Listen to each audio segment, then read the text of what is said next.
Dear brothers and sisters, we are in a month right now that the Prophet ﷺ described in a very specific way. He said about this month of Sha'ban that it is a month يَغْفُلُ النَّاسُ عَنْهُ, that people become heedless in regards to. And I wanted to spend some time with just the word that the Prophet ﷺ mentioned in describing this month, because it is a word that describes a condition that is far greater than this month, but especially speaks to the moment of Sha'ban this year. I know that a lot of people are not feeling like Ramadan.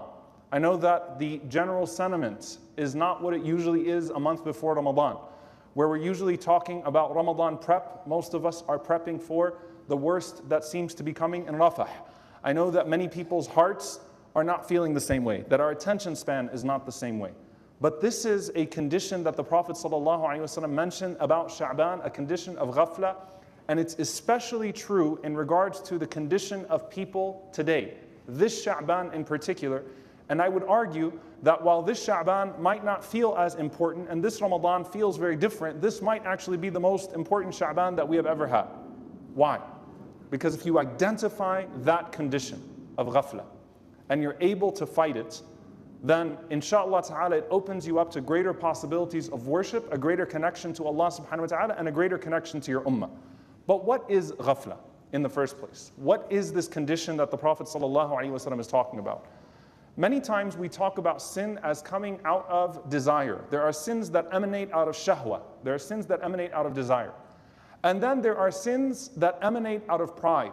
And usually when you talk about the sins that emanate out of desire, they are the sins in which we waste ourselves away in that which Allah subhanahu wa ta'ala specifically told us to keep away from.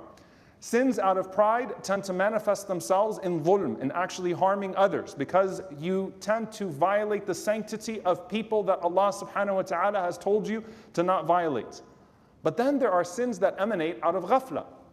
And ghafla is a spectrum of heedlessness. The lowest of it, and the one that the ulama say that the believer has to identify quickly and remedy, is indifference. Indifference. What does it mean to be indifferent to the world around you or indifferent to the news around you? Well, first and foremost, think about the Prophet ﷺ and the society that he was sent to. How many people do you think heard the message of Islam, heard the Prophet ﷺ preaching, and said to themselves, you know what, this isn't really that important to me right now. This seems to be an affair that belongs to Quraysh, that belongs to some of the elites and the nobles, that concerns the pilgrimage and some of the structure of Meccan society, but it really doesn't bother me or concern me as an individual. Meaning they simply did not even bother with the inquiry while the Prophet ﷺ was in their midst. And you would be surprised to know that this actually was the majority of people in Mecca. It kind of flips the whole seerah lens for you when you think of it that way. The majority of people just didn't care enough to get involved. And how do we know that? By the sheer amount of numbers that embraced Islam in Fatih Mecca and the conquest of Mecca. The sheer amount of people that were present in Mecca that day. How many persecuted the Prophet ﷺ? You could name the majority of them. And it was usually a familiar few.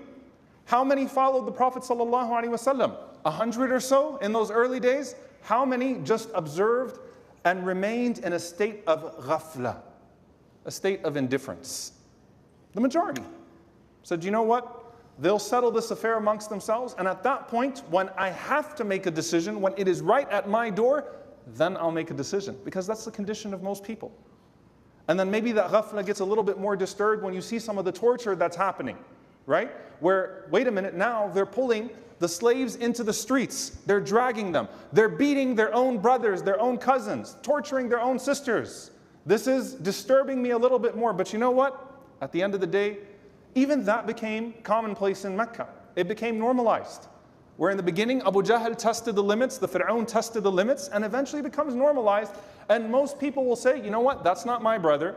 That's not my sister. That's not my tribe. I can still just be a regular Meccan and go to the store and purchase and attend the festivals and away from all the politics of the Hajj, enjoy the pilgrimage season, and I'm okay. That's ghafla. And that's why the majority of the times that Allah subhanahu wa ta'ala uses the word ghafla, wa antum ghafilun, is actually in Meccan society, because it is a more appropriate diagnosis of Meccan society at the time. You know what it reminds me of today when You have some prominent people that'll be asked about Palestine. What do you have to say about Palestine? Oh, I haven't looked into that. I really don't know about all that. I don't care. When they say silence in complicity is complicity, you better believe silence is complicity when over 30,000 people have been killed. Yes, silence is absolute complicity. What do you mean? I really don't know about all those kids, and I can't diagnose all of that. You know, it's too much for me to get involved with, too complicated. It's not, Palestine's not here at the end of the day. That's a lot of people around you, by the way. A lot of people around you that drive around, they see the protests, they see the news, they flip and say, you know what? I'm just getting home from work today, and I just want to watch something that's going to be entertaining. I'm really not that interested in that. And you know who knows that ghafla better than anyone else? The Israeli government. Why do you think in the most watched sporting event in America, hundreds of millions of people are tuned in to men who are paid thousands and millions of dollars in full pads, who have their names on their jerseys, while Israel carries out the most brutal assault on Gaza, matching the time of kickoff, knowing that most people are not going to bother inquiring why there's an image that's popping up on their social media feed of a young girl that's dangling without her legs and brutalized over a wall. That's ghafla. It is sinful for you to look at that and say, not my business, or too bad, or let me move on, because I don't know how to reconcile with this or reason with this. Allah Azza wa Jal connects that to forgetfulness of Him, forgetfulness of them, and forgetfulness of yourself. That's ghafla, a state of ghafla. It's indifference. And subhanAllah, the ulama mentioned that ghafla is the predecessor to dalala, to going astray. Because if you're indifferent to everything, then essentially the most attractive pull is the one that's going to pull you in the next direction. And so I don't really think too much about things. I don't really ponder too much about things. I don't really ask that many questions about what's happening in the world around me. I'm not really that concerned. I'll get concerned when it's right on my doorstep. I'll get concerned when it is in my community. I'll get concerned when it's in my family. That's ghafla. And Allah subhanahu wa ta'ala usually describes al-ghafla, He associates it with the ghafla of the life that is to come. لقد كنت في غفلة من هذا فكشفنا عنك غطاءك فبصرك اليوم حديد. You were heedless in regards to this death of yours. You were told, someone came to you and said, a hereafter awaits you. Someone came to you and told you that there is something you need to be preparing for that demands your attention now, in the moment that you are in, and you kept putting it off. فبصرك اليوم حديد. And Allah pulled the cover, and now your ghafla is gone. Your indifference to what happens in the hereafter is gone. Why? Because it's right in front of you. The angels are literally at your doorstep. The kafan is there. They're ready to pull you into the next step of this, and now you better inquire about who the angels are and where you're going and who Allah is and who this prophet is and what happens in the grave. You literally are shown a picture of Muhammad sallallahu alaihi wasallam. Who is this man? Man hadha alladhi bu'itha fikum. Who is he? SubhanAllah, may Allah Azza wa Jal give us thabat, give us firmness in that moment. You didn't inquire. Most people are indifferent. لقد كنت في غفلة من هذا فكشفنا عنك غطاءك فبصرك اليوم حديد. أتى أمر الله. The affair of Allah has come. اقترب للناس حسابهم وهم في غفلة معرضون. The hour is fast approaching and people remain in ghafla, in heedlessness, indifference, turning away from it. I just don't care enough to inquire. I just don't care enough to look into it. Now, subhanAllah, with our Lord, subhanah, Allah Azza wa Jal mentions how He is not forgetful nor indifferent, not to the past nor to the present. And so the scholars mention, وَمَا كَانَ رَبُّكَ نَسِيًّا. Your Lord does not forget, meaning your Lord will not forget what preceded. On the Day of Judgment, you better believe it all comes back. Everything that we have done, may Allah protect us, comes back. وَمَا كَانَ رَبُّكَ نَسِيًّا. Your Lord has not forgotten. Time doesn't pass on and Allah subhanahu wa ta'ala stops seeing. Or Allah Azza wa Jal removes it from the register, like we forget after 10, 15, 20 years, or something else came that was greater in that place and it got lost. وَمَا كَانَ رَبُّكَ نَسِيًّا. What does Allah subhanahu wa ta'ala say about the oppressors? Allah subhanahu wa ta'ala mentions, وَلَا تَحْسَبَنَّ اللَّهَ غَافِلًا عَمَّا يَعْمَلُ الظَّالِمُونَ. Don't think Allah is indifferent, heedless about what the oppressors are doing right now. Don't think Allah subhanahu wa ta'ala doesn't see it in the moment. And don't think that Allah subhanahu wa ta'ala is not taking interest in it. And don't think that Allah subhanahu wa ta'ala is not in control of it. Allah Azza wa Jal sees it. And He's paying attention to it. But He has a plan that we can't see that unfolds in the future. We don't know it. But Allah subhanahu wa ta'ala is never ghafil. Allah is never indifferent to His khalq, to His creation. He's never indifferent to the affairs of the world. Never indifferent to the affairs of His slave, subhanahu wa ta'ala. And so ghafla is not like a nisyan, which is to forget. As the scholars say that nisyan, and we're called al-insan because we're naturally forgetful. Nisyan is an affair of the mind. Ghafla is an affair of the heart. That is that your heart becomes so attached to other things that aren't as important that you forget what's actually important. Ghafla is a forgetfulness of the heart. And Allah does not accept the dua min qalbin ghafil, from a heart that is indifferent, that's not present. Your heart's somewhere else while you're making dua to Allah subhanahu wa ta'ala. So it's a forgetfulness of the heart. How does this all tie back to Sha'ban in particular, dear brothers and sisters? Ramadan is coming up. Ramadan is a chance for us to personally develop ourselves, to collectively develop ourselves, to connect ourselves to Allah subhanahu wa ta'ala in a way that naturally not only tunes us into Him and to the world around us, but grants us an understanding, a fiqh in the heart, an understanding in the heart that pushes us to another level of our ibadah, to another level of our worship.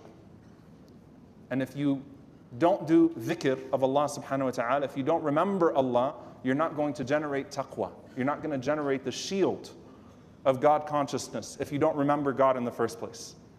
And if you are indifferent to Allah subhanahu wa ta'ala and the world around you and what's happening to people around you and what's happening to your brothers and sisters, or you're even trying to numb yourself and come to terms with it, just unfolding in the background. You know what? We just got to get back to our day-to-day. Enough is enough, right? If you are in that state, then what does Allah subhanahu wa ta'ala describe the condition of the heart as? It's very powerful, and I want you to sit with this bi'idhnillahi ta'ala. Allah Azza wa Jalla doesn't describe it as a heart that simply stops beating. Allah describes it as a hardened heart. Qaswatil qalb. The heart becomes hard. You know, we always ask Allah subhanahu wa ta'ala, Ya muqallib al-qulub, thabbit qalbi ala dinik. O turner of hearts, make my heart firm on your path. We ask Allah subhanahu wa ta'ala for the khashya of the qalb, the awe and the fear and the humility of the heart to Allah subhanahu wa ta'ala in our hearts. We ask Allah subhanahu wa ta'ala to protect us from hard hearts. And what softens the heart? The remembrance of Allah subhanahu wa ta'ala and the remembrance of those people, encountering them, putting your hands through the pages of a mushaf from now in this month of Sha'ban, not waiting for Ramadan when everybody else is holding a Quran around you, putting your fingers, your hands through the pages of the mushaf right now and starting to read your Quran right now in a month that people are not paying attention. And then the Prophet ﷺ said, "And yamsah ra's al-yatim," accompanying the orphan, caressing the hair of an orphan, being present with those people as much as possible. Those are the things that soften your heart. Put your hands there so that your heart is there. Let your tongue not be heedless so that your heart does not become heedless. Let your attention be focused so that your intention does not become corrupted. This is the month where you generate the focus so that when Ramadan comes around, the moment that we see that hilal, the moment that we recite the first night in Taraweeh, the moment that we make our first intention, we have already cleared the distraction and focused ourselves and removed the heedlessness, removed the indifference to say, Ya Allah, this is a Ramadan in which we are coming to you with our hearts broken in more ways than one. Ya Allah, we're coming to you with hearts broken in more ways than one. Ya Allah, here's my heart and I'm asking you to mend it for me. May Allah subhanahu wa ta'ala allow us to meet Ramadan with hearts that are in the right condition, hearts that are attentive.